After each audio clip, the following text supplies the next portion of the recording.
mga ka-trending, welcome back to ZK Trend. Marami na nga ang sobrang miss na sina Donnie at Belle.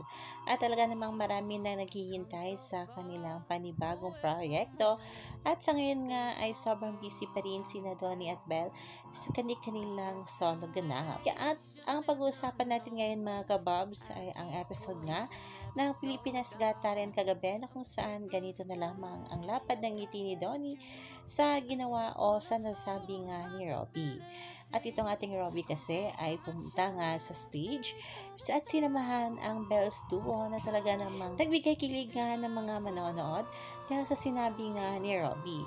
Na yun dito kay Robbie ay kung Marbel's Duo ay si Belle umano, sinolo lang si Donnie. Makikita dito na sumang-ayon nga itong ating Donnie at grabe nga ang naging ngiti sa sinabi ni Robbie. Marami nga kinilig ng mga bubblies, miss na ng mga bula itong ating Donnie at Belle. At ganito ang mga ayuda nga ay nagbigay kilig at syempre nagpasaya nga sa lahat ng taga-suporta ni Donnie at Belle. Teka lang, Belle's Duo, di ba? Alam nyo, yan ang sinosolo ni Belle.